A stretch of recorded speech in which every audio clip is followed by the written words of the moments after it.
Hello everyone, नमस्कार। Welcome back to learn with Simran. मैं आशा करती हूँ आप सभी सेफ हैं, स्वस्थ हैं। तो मैं फिर से हाजिर हूँ एक नई वीडियो के साथ, जिसमें आज हम डिस्कस करने वाले हैं गद्य की जो अनेक विधाएं हैं, उन विधाओं में से काफ़ी ज़्यादा महत्वपूर्ण विधा जो एग्जाम में पूछी जाती है, नाटक। तो आज हम बात करने वाले हैं नाटक के बारे में। नाटक के कौन कौन से तत्व होते हैं, कितने प्रकार के नाटक हैं, किन किन आधारों पर उनका जो है वर्गीकरण किया गया है। आज हम सब कुछ पढ़ने वाले हैं नाटक के बारे में।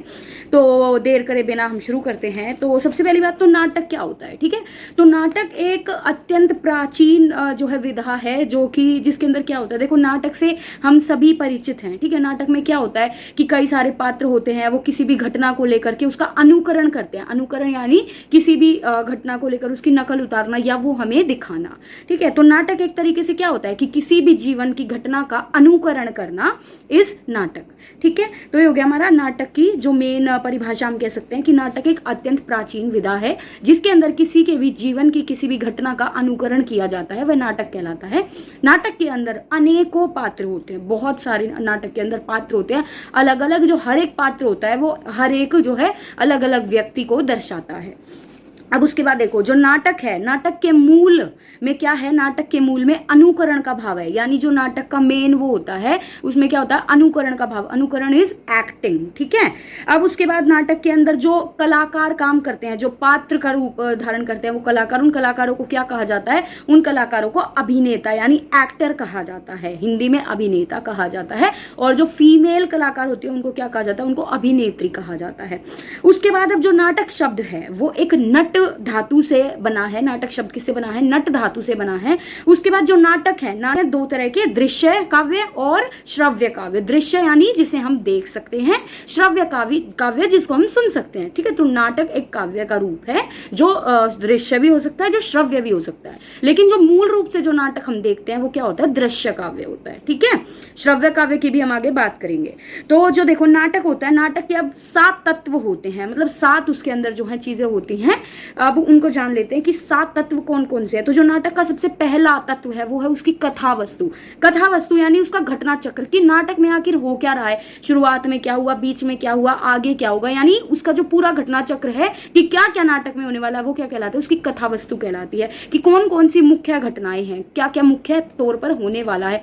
जैसे देखो, अभी हमने रिसेंटली एक नाटक पढ़ा था, भोला राम का जीव पढ़ा था ना। तो उसमें क्या था कि मुख्य घटनाएं क्या थी कि वो एक बार गायब हो जाता है, एक बार उसके घर का दृश्य दिखाया जाता है, एक बार जो है नारद मुनि का दिखाया जाता है दृश्य कि नारद मुनि उसमें गए हुए हैं, ऑफिस में गए हुए हैं। फिर एक बार दिखाया जाता है कि ऊपर का दृश्य जब धर्मराज बैठे। तो ये क्या है, ये घटना चक्र है। आया समझ। उसके बाद सेकंड जो हमारा तत्व है, वो है चरित्र। चरित्र क्या होते हैं, चरित्र होते हैं हमारे जो पात्र हैं, ठीक है, जो हमारे कैरेक्टर्स हैं, वो कहलाते हैं चरित्र। अब देखो, चरित्र के अंदर जो लोग काम करते हैं, जो पात्र का रूप धारण करते हैं, वो नायक और नायिका कहलाते हैं, अभिनेता अभिनेत्री कहलाते हैं, ठीक है। और जो चरित्र होते हैं, वो अलग अलग वेरियस मतलब अलग अलग विभिन्न हमारे पास चरित्र होते हैं। जैसे हमने भोला राम का जीव पढ़ा, तो उसमें कोई भोला राम बना था, कोई उसकी पत्नी बना था, कोई यमदूत बना था। तो अलग अलग जो है वो चरित्र उसमें होते हैं, पात्र अलग अलग होते हैं। तीसरा हमारा जो तत्व है, वो है शैली। कि अब जो हम नाटक है, उस नाटक की शैली कैसी है। शैली यानी कि व्यंग्यात्मक शैली है, मतलब उसमें व्यंग्य का ज्यादा प्रयोग किया गया है, या व्याख्यात्मक शैली है कि उसके अंदर किसी चीज की व्याख्या की गई है, या गीतात्मक शैली है कि गीत के रूप में जो है नाटक को प्रस्तुत किया जा रहा है। तो ये होती हैं उसकी विभिन्न शैलियां। उसके बाद आता है हमारा नाटक का चौथा जो हमारा तत्व है, वो है उसका परिवेश। परिवेश क्या होता है, परिवेश यानी कि कहाँ पर यह नाटक हो रहा है, मतलब किस समय का ये नाटक जो है दर्शाया जा रहा है, और किस देश की ये बात हो रही है, ठीक है। जैसे भोला राम का जीव को हम पूरे में एग्जांपल लेके चलते हैं, ठीक है। भोला राम का जीव में किस देश की ये बात है, भारतवर्ष की बात हो रही है, किस काल की बात है, किस समय की बात हो रही है, कि जब भोला राम की मृत्यु हो जाती है उस समय की बात हो रही है। तो देखो, परिवेश में क्या आ गया कि कौन से देश की बात है, कौन से काल की बात है। और इसके अंदर जो है परिवेश में ये भी आता है कि कौन सी जगह की, कौन से गांव की, और कौन से समय की जो है इस नाटक के अंदर जो है घटनाक्रम चल रहा है, वो आ जाता है हमारा परिवेश के अंदर। उसके बाद हमारा 5वां तत्व आता है संवाद और भाषा। संवाद क्या होता है, संवाद होता है कि जैसे हम दो लोग बात करते हैं, उसको क्या कहा जाता है, संवाद यानी कम्युनिकेशन, ठीक है। जो दो लोग जो अपने विचारों का आदान प्रदान करते हैं, वो कहलाता है हमारा संवाद। तो संवाद के अंदर देखो, संवाद कहलाती है हमारी वार्तालाप। जो अनेक पात्रों के अंदर जो नाटक में वार्तालाप हो रही होती है, उसे संवाद कहते हैं। और देखो, जो वार्तालाप होती है, उससे ही तो नाटक आगे बढ़ता है। वो लोग वार्तालाप करते हैं, फिर अलग सिचुएशन आती है, फिर वो नई वार्तालाप करते हैं। तो उससे क्या होता है, नाटक जो है वार्तालाप यानी संवाद के जरिए जो है नाटक पूरा चलता है। उसके बाद देखो, उसके बाद जो भाषा है वो भाषा कैसी होनी चाहिए। अब जो वो भाषा का प्रयोग कर रहे हैं, पहली बात तो वो भाषा ऐसी होनी चाहिए कि जिस परिवेश में या फिर जिस जगह पर आप वो नाटक जो है प्रस्तुत कर रहे हो, वहाँ के जो दर्शक है उनकी समझ में वो भाषा आनी चाहिए। साथ के साथ जो भाषा है वो पात्र के अनुकूल होनी चाहिए, यानी जैसा पात्र है उसके हिसाब से उसकी भाषा। जैसे मान लो विलन है, कोई विलन है नाटक के अंदर, तो विलन के अंदर उसकी भाषा ऐसी तो होनी चाहिए कि भाषा से ही पता लगे कि हाँ भाई वो विलन है। तो पात्र के अनुकूल उसकी जो है भाषा होनी चाहिए। और जो भाषा है, पहले के समय में जो प्राचीन नाटक होते थे उनके अंदर जो भाषा होती थी उसके अंदर जो तत्सम शब्दावली के शब्दों का इस्तेमाल होता था। और उसके बाद जो मध्य युगीन जो नाटक हुए, यानी कि जो मध्य युग में जो नाटक होते थे उसके अंदर उर्दू मिश्रित भाषा का प्रयोग किया जाता था पहले के समय में। और जो भाषा होती है वो भाषा किसी भी नाटक की रोचकता को बढ़ाती है कि नाटक कितना रोचक है, कितना एक्साइटिंग है, कितना क्रिएटिव है, उसकी रचनात्मकता को कौन बढ़ाती है? भाषा। हम सुनते ही तो हैं, हम देखते ही तो हैं, तो जितनी अच्छी भाषा होगी उतनी अच्छे से जो है एंजॉय कर पाएंगे। उसके बाद हमारा छठा तत्व आता है प्रतिपाद्य। प्रतिपाद्य क्या होता है? प्रतिपाद्य होता है किसी भी नाटक का उद्देश्य, कि अगर हम कोई नाटक कर रहे हैं तो उस नाटक का गोल क्या है, हम लोगों को क्या दिखाना चाहते हैं, क्या हम लोगों को बताना चाहते हैं। हर एक चीज का उद्देश्य होता है ना। जैसे आप ये वीडियो देख रहे हो, आपका उद्देश्य है कि आप नाटक को इतने अच्छे से समझ लो कि पेपर में आप क्वेश्चन अटेम्प्ट कर पाओ। तो ऐसे ही हर नाटक का भी उद्देश्य होता है, ठीक है। जैसे भोलाराम के जीव में लेखक का क्या उद्देश्य था? ये उद्देश्य था कि जो लोग हैं उनको जागरूक करना भ्रष्टाचार के विरुद्ध, है ना। तो ऐसे ही हर एक नाटक का प्रतिपाद्य यानी उद्देश्य होता है, जो कि उस नाटक में सबसे ज्यादा महत्वपूर्ण होता है। किसी भी एक नाटक को सफल या असफल उसका उद्देश्य, उसका प्रतिपाद्य बनाता है। ओके।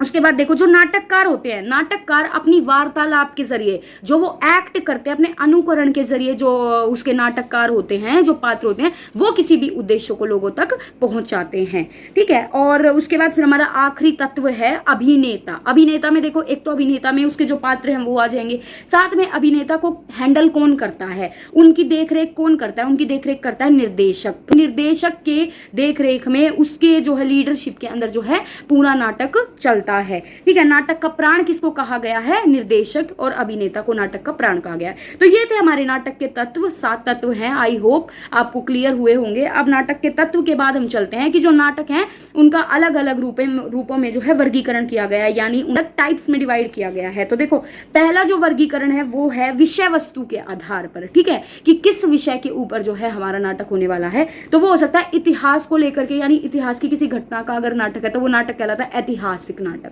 ठीक है। फर्स्ट टाइप हो गया किसके आधार पर? विषय वस्तु के आधार पर। दूसरा है हमारा सामाजिक, अगर समाज की किसी चीज को लेकर नाटक है तो वो सामाजिक नाटक कहलाता है। उसके बाद अगर किसी धर्म को लेकर के, धर्म की विषय वस्तु है तो वो धार्मिक नाटक कहलाता है। और पुराणिक, पुराणों का यदि कोई किस्सा है तो वो पुराणिक नाटक कहलाता है, ठीक है। उसके बाद दूसरा जो आधार है वो था विषय वस्तु का आधार। अब दूसरा है वो है मंचीय प्रस्तुति का आधार, कि किस तरह के आप मंच पर जो है नाटक को प्रस्तुत कर रहे हो, उसके आधार पर भी नाटक का जो है वर्गीकरण किया गया है। जैसे सबसे पहला है कि खुला रंगमंच। अगर हमारा जो रंगमंच है, जैसे मेलों के अंदर होता है एकदम खुला रंगमंच होता है, स्टेज होता है खुला, लोग बैठे रहते हैं, तो उसको क्या कहलाते हैं? उसको खुला रंगमंच नाटक उसको बोला जाता है। दूसरा है हमारा बॉक्स रंगमंच या बंद रंगमंच, यानी आपने देखा होगा कि आप लोग कहीं ऑडिटोरियम में जाते हो तो वो एक बंद कमरे के अंदर या बंद हॉल के अंदर जो नाटक होता है उसको कहते हैं बंद रंगमंच या बॉक्स रंगमंच के नाम से उस नाटक को कहा जाता है। फिर उसके बाद तीसरा है चक्राकार रंगमंच। चक्राकार रंगमंच में क्या होता है कि एक गोल स्टेज होता है, गोल स्टेज पर ऐसी तरह से जो नाटककार होता है, जो उसके पात्र होते हैं, अभिनेता होते हैं, वो ऐसे प्रकार से जो है अपना वो किरदार निभाते हैं कि चारों ओर लोग बैठे रहते हैं और चारों ओर के जो लोग हैं उस नाटक को अच्छे से एंजॉय देख सकते हैं, ठीक है। उसके बाद अब आते हैं हमारा अगला जो प्रकार है नाटक का, वो है रेडियो नाटक। रेडियो आप सभी जानते हैं, रेडियो जो है, मैंने शुरू में ही कहा था कि हम श्रव्य काव्य की भी बात करेंगे। ये थे हमारे दृश्य काव्य की हम किस किस रूप में देख सकते हैं नाटक को। अब आती है श्रव्य काव्य कि कैसे हम सुनते भी है नाटक को, तो हम नाटक को रेडियो के जरिए सुन सकते हैं। तो देखो, जो हमारा रेडियो नाटक है वो हमारा श्रव्य काव्य के अंतर्गत जो है आता है। रेडियो नाटक को हम क्या करते हैं? सुनते हैं, उसमें हमें कुछ दिखाई नहीं देता है, वो दृश्य विधा के अंदर नहीं आता है, वो श्रव्य विधा के अंदर जो है हमारा रेडियो नाटक आता है। और जो रेडियो नाटक है उसके अंदर हम किसी भी अभिनेता के हाव भाव तो देख नहीं सकते, उन्होंने कैसे कपड़े पहने वो हम देख नहीं सकते, हमें सिर्फ ध्वनि सुनाई देती है और उस ध्वनि के जरिए ही हम अंदाजा लगाते हैं कि जैसे मान लो कोई स्टेज पर कोई कैरेक्टर है, उसके फटे पुराने कपड़े हैं, ठीक है, वो भिखारी का रोल मान लो कर रहा है, तो हमें अब रेडियो पे कैसे पता चलेगा कि वो भिखारी है? यानी मतलब कुछ भी तो ऐसी स्टोरी, हमें ऐसे डायलॉग लिखने पड़ेंगे जिससे हमें पता चल जाए कि कोई भिखारी चल करके आ रहा है और उसने फटे हुए कपड़े पहने हैं, ठीक है। तो मतलब इसमें जो भी रोल होता है वो वार्तालाप का रोल होता है, वो कपड़ों का या किसी भी हाव भाव का रोल नहीं होता। इसमें वार्तालाप और संवाद का सबसे ज्यादा और ध्वनि का सबसे ज्यादा इंपॉर्टेंट रोल होता है, किसके अंदर? रेडियो नाटक के अंदर, ठीक है। फिर उसके बाद रेडियो नाटक है जो वो संवादों पर निर्भर है, मैंने आपको बताया।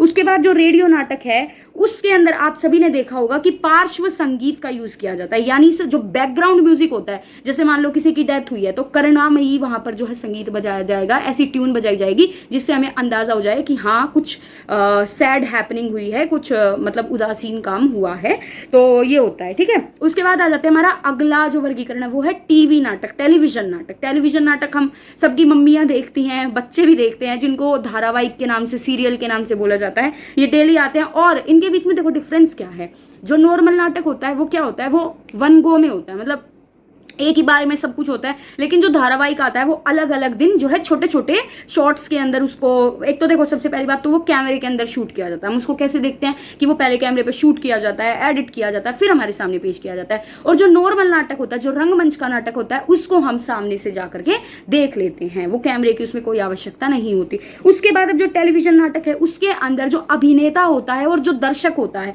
उनके बीच में एक प्रत्यक्ष संबंध नहीं होता है। जैसे मान लो मैं अभी नाटक कर रही हूँ सपोज, तो अगर मैं रंगमंच पे नाटक कर रही हूँ और आप मेरे सामने बैठ करके सुन रहे हो तो वो क्या होगा, हम दोनों के बीच में संबंध बन रहा है, आप मेरे को लाइव देख सकते हो। लेकिन अब मैं जैसे कैमरे के अंदर ये वीडियो रिकॉर्ड कर रही हूँ तो हमारे बीच में कोई संबंध नहीं बन पा रहा है आमने सामने वाला, ठीक है। तो ये है कि प्रत्यक्ष संबंध नहीं बन पाता है अभिनेता और दर्शकों के साथ में, आई समझ। उसके बाद देखो कैमरे की आंख में वो रिकॉर्ड होता है, सीरियल कहा जाता है, धारावाहिक कहा जाता है, टुकड़ों में ये हमारे सामने आता है। ये हो गया हमारा टेलीविजन नाटक। जो टाइप है वो है हमारा नुक्कड़ नाटक। नुक्कड़ नाटक हम सब जानते हैं, हमने स्कूल में भी काफी नुक्कड़ नाटक किए हैं। नुक्कड़ नाटक होते हैं ऐसे नाटक जिसके अंदर कोई स्टेज रिक्वायर्ड नहीं होता, जो किसी स्टेज पर, किसी मंच पर नहीं होता।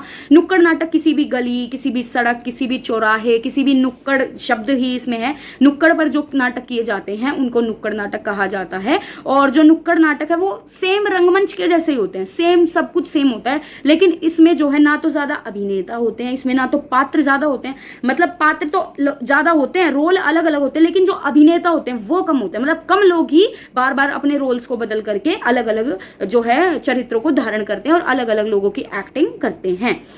इसमें जो संख्या होती है लोगों की, अभिनेताओं की, वो काफी सीमित होती है। उसके बाद जो एक पात्र है वो अनेक रोल करता है। और इसका उद्देश्य क्या होता है, नुक्कड़ नाटक का उद्देश्य है कि जन जागृति फैलाना, जो लोग हैं उनको जागरूक करना। इसलिए जैसे देखो कि वर्ल्ड टबैको डे है, तंबाकू दिवस है, उस पर नाटक किया जाता है, गरीबी को लेकर नाटक किया जाता है, या ब्लड डोनेशन कैंप है उसके लिए नुक्कड़ नाटक, मतलब लोगों को जागरूक करने के लिए जो है नुक्कड़ नाटक किए जाते हैं। इनके अंदर जो है गीत का और तालियों का प्रयोग किया जाता है, काफी तेज तेज गीत गाए जाते हैं नुक्कड़ नाटक के अंदर, ठीक है। और जो इसकी अवधि होती है, जो इसका टाइम पीरियड होता है, जो इसकी अवधि है वो काफी छोटी होती है, काफी छोटे समय के लिए जो नुक्कड़ नाटक है वो होता है। और जो नुक्कड़ नाटक है उसके लिए कोई स्टेज आवश्यक नहीं है और कोई पर्दा उठाना गिरना उसमें नहीं होता है, वो ऐसे ही लोगों के सामने जो है उसका प्रदर्शन किया जाता है। तो ये था हमारा नाटक। आई होप आप सभी को क्लियर हुआ होगा। अगली वीडियो में हम डिस्कस करेंगे उपन्यास और कहानी। वीडियो अच्छी लगी हो तो प्लीज लाइक, शेयर और subscribe to my channel. Thank you so much for watching. All the best for your exams.